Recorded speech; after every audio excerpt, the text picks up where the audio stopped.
protecionismo, tarifas e imigração. O que podemos esperar do governo Trump e quais são os impactos das possíveis políticas a serem implementadas pelo novo presidente dos Estados Unidos?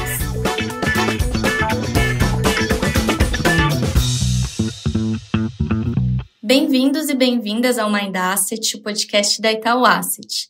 Eu sou a Clara, da equipe de comunicação, e para conversar sobre os Estados Unidos e o novo governo Trump, hoje eu conto com a presença do Fernando Friaça, que é Head de Economia Internacional aqui da Itaú Asset e que acabou de voltar de uma agenda de viagem e reuniões pelos Estados Unidos e pelo México, com novidades aqui pra gente. Então, vamos lá, Friaça, tudo bem? Seja super bem-vindo novamente ao Mind Asset. Olá, obrigado, Clara, obrigado a todos. Fico feliz novamente pelo convite. Legal, então vamos lá que tem bastante assunto aqui para a gente falar, né? O Donald Trump assumiu a presidência dos Estados Unidos no último dia 20, já executando ali uma série de medidas que vão desde a retirada do país da OMS, do Acordo de Paris, até medidas relacionadas à política migratória. E aí, Friaça, nesse contexto, eu queria que você respondesse, né, o quão relevante para os Estados Unidos é essa questão da imigração, né? Quais são os impactos que a gente pode ver a partir das possíveis políticas relacionadas a esse tema?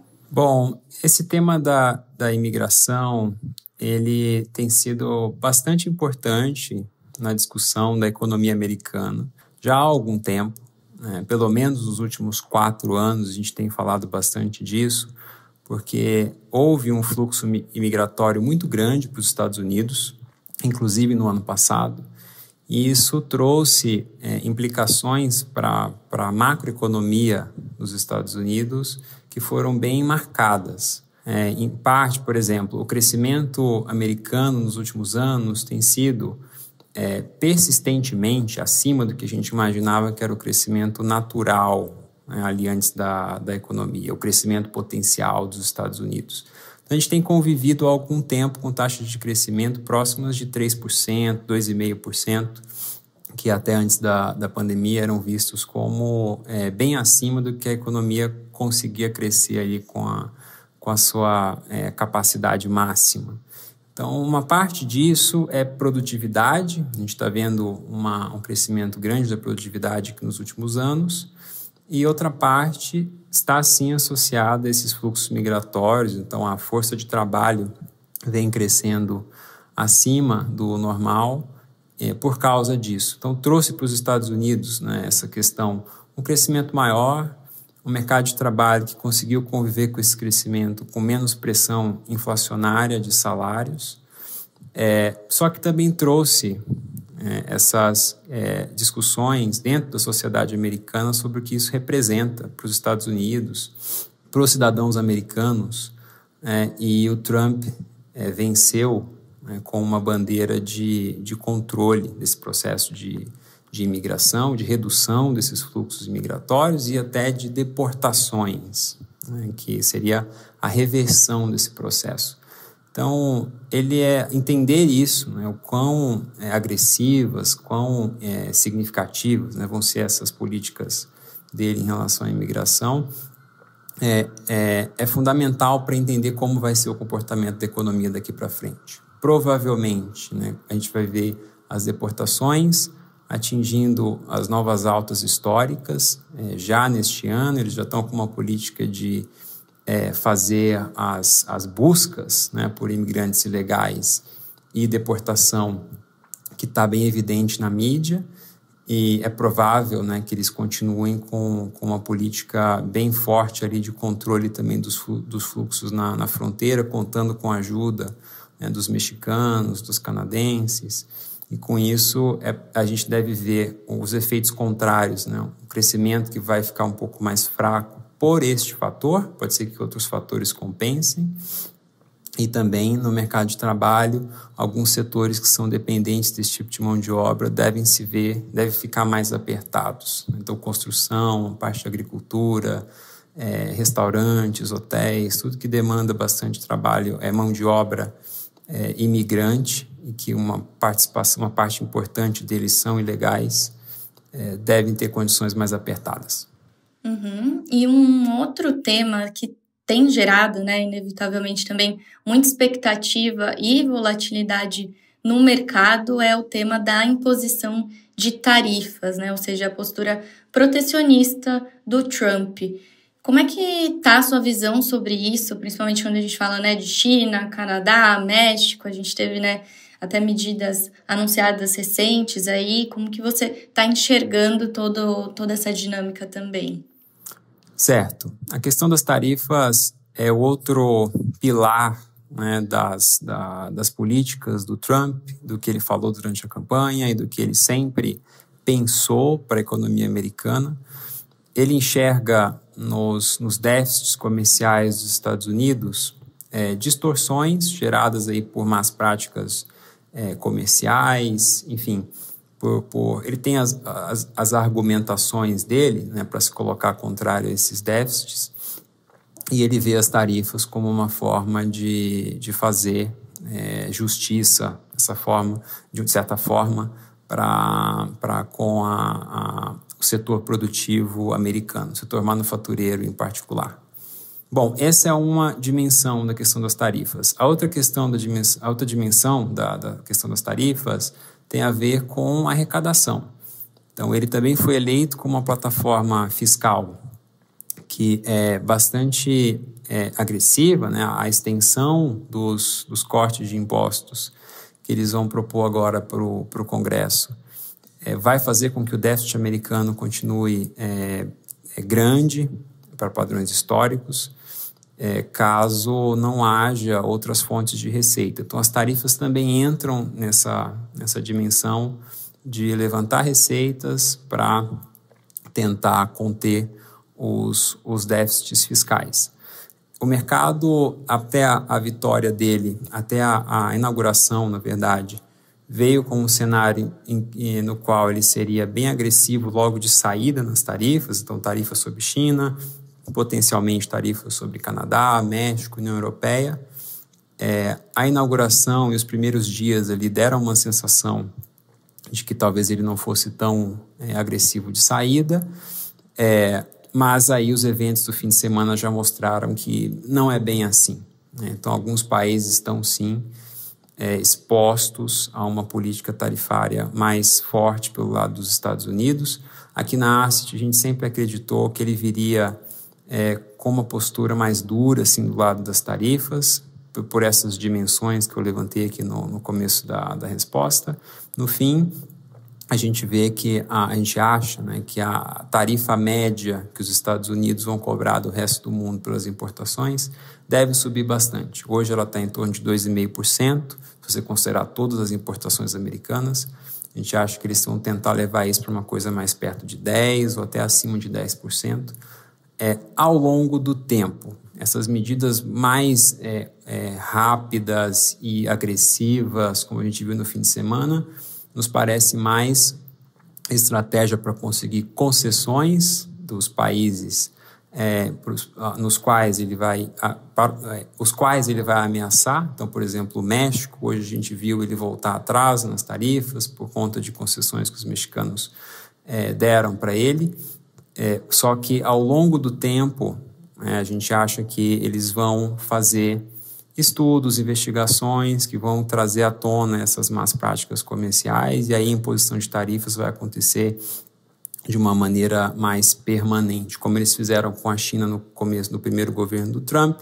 É provável que eles façam mais com a China agora e também expandam essa mesma abordagem para vários outros parceiros comerciais, União Europeia, Canadá, o próprio México, enfim, mas no caso do México, talvez um pouquinho mais à frente. Certo. E até, né, nesse embate aqui, China e Estados Unidos, como é que você vê o crescimento de ambos os países nos próximos anos? A China ainda vive um processo grande de saneamento financeiro, né? Então a gente ainda está num estágio em que a China ela tem crescido oficialmente próximo das metas do governo, em torno de 5%, mas se você tenta ver métricas indiretas assim, do crescimento chinês, ele parece menor Então, parece que a gente está num processo ainda de gestão ali dos imbalances, né, dos desequilíbrios, principalmente do mercado imobiliário. Então, o crescimento chinês, com a guerra comercial que está se colocando agora no começo do governo Trump, deve continuar sob pressão. Então, o governo provavelmente vai seguir no modo de tentar ali calibrar o crescimento para não deixar que essa desaceleração fique grande demais, mas a gente acha difícil ver, né, uma China estimulando a economia a ponto do crescimento voltar acima de 5%, alguma coisa assim. Então, a situação ali ainda parece complicada e a guerra comercial deve intensificar isso. Nos Estados Unidos, a situação é ainda mais complexa agora com a vitória do Trump. Os economistas, normalmente, eles têm um bom argumento para cada lado. Eu acho que para crescimento americano, agora eu tenho vários para os dois lados. Então, fica particularmente difícil ter um cenário mais firme. A gente ainda está no campo de alguma desaceleração por esses elementos de imigração que eu comentei no começo, e um pouco mais dos efeitos das tarifas. As tarifas a gente tende a ver, né, como um imposto sobre o consumo. Então, os bens importados ficam mais caros, a renda disponível das famílias vai cair, com isso o consumo também enfraquece um pouco. E essas outras incertezas que ele pode causar com essas mudanças aí de política econômica também podem ferir um pouco ali o investimento, enfim. Por outro lado, você vê a confiança do pequeno empresário nos Estados Unidos tendo uma alta fortíssima depois agora da vitória do Trump, a indústria começando a dar alguns sinais um pouco melhores aqui na ponta, o mercado de trabalho no final do ano ainda estava num ritmo muito forte. Então, pode ser que a gente novamente seja surpreendido para cima no crescimento americano. Nossa expectativa atual é que a gente veja uma coisa esse ano mais perto de 2%, um pouquinho abaixo de 2%, talvez com esses, se ele de fato impuser, né, essas tarifas que a gente vai ver agora em Canadá e China, que podem sim ter um impacto vão sim ter um impacto para a atividade lá também. Certo, e até ainda falando sobre China, né, se a gente for ver, né, essa corrida aí pela inteligência artificial, recentemente o mercado como um todo, né, foi tomado pelo anúncio da DeepSeek, né, a AI chinesa. A gente também no governo Trump, né, já teve um anúncio significativo de investimento privado com a destinação de mais de 500 bilhões para esses fins. Quando a gente olha também por esse ângulo, né, de AI, de tecnologia, o que você tem escutado, Friaça? Como eu disse numa das perguntas anteriores, a gente viu também nos Estados Unidos um crescimento grande da produtividade nos últimos anos. E a gente sempre tenta, né, se fazer essa pergunta se já é a inteligência artificial que está gerando um aumento de produtividade mais relevante assim, para a economia. E a gente conversa com muita gente também, né, nos Estados Unidos, pessoas do setor, pessoas que aplicam aquilo, e a sensação geral ainda é de que a gente não está vendo esse boom de produtividade ligado à inteligência artificial, que ele virá mais para frente. Então, ainda nos parece que são outras explicações para o fenômeno que está acontecendo, mas que isso deve acontecer alguns anos mais para frente. Esses investimentos são super importantes. A gente aprendeu ao longo do tempo, né, que a AI vai demandar muito investimento em energia, demanda outros tipos de investimentos que vão viabilizar esse processo de disseminação do uso e aumento de produtividade. O DeepSeek, assim, como consumidor, né, desses produtos de inteligência artificial, eu acho ótimo. O que está acontecendo é um monopólio que está se rompendo. Então, a gente está aprendendo que para produzir uma inteligência artificial que é competitiva, né, com o ChatGPT, dá para fazer isso de uma maneira mais barata. Então, isso para quem é usuário, né, é uma boa notícia. Acho que para nós aqui que somos usuários assíduos de inteligência artificial, isso é bom, né? Quer dizer que o custo para nós no futuro pode ser mais baixo para usar esse tipo de tecnologia.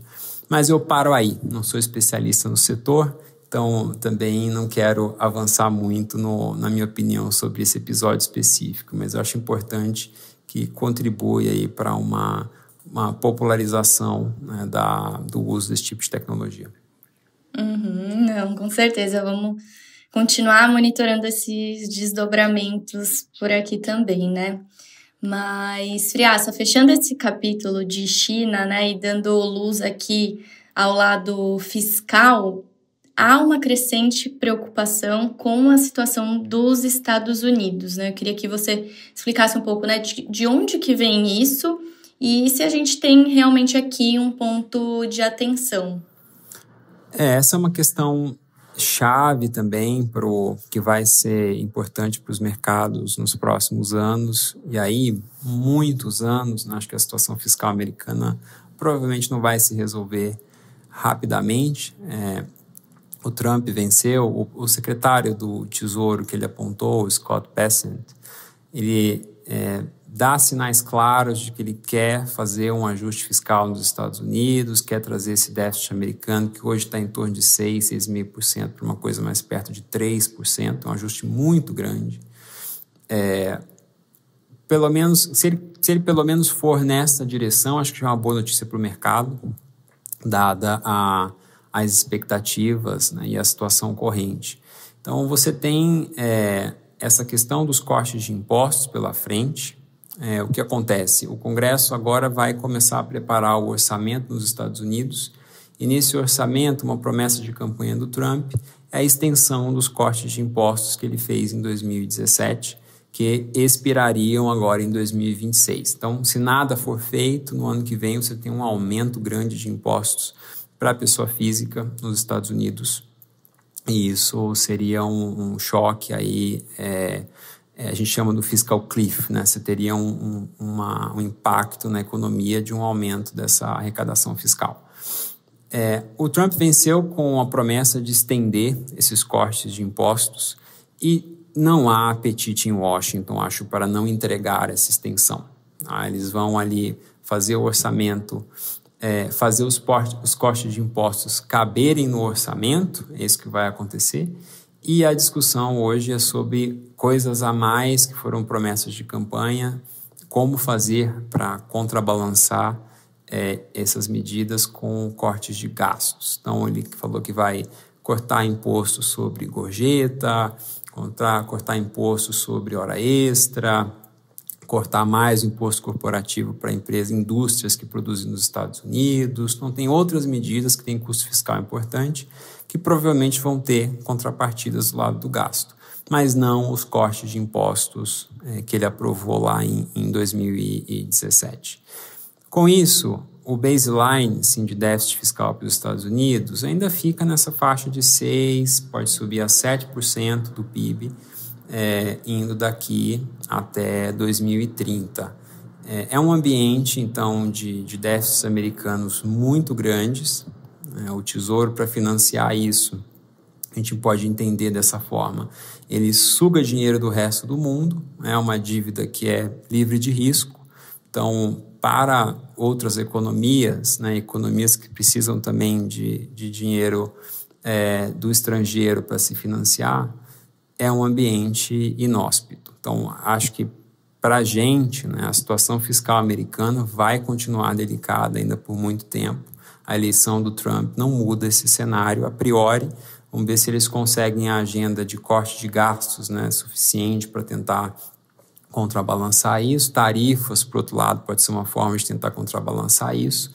Mas, no fim, a gente ainda provavelmente vai conviver com déficit alto. E para a gente finalizar aqui falando sobre os países emergentes, né, como o Brasil, o que a gente pode esperar dessa nova postura dos Estados Unidos em termos seja de oportunidades, desafios e possíveis impactos por aqui, Friaça?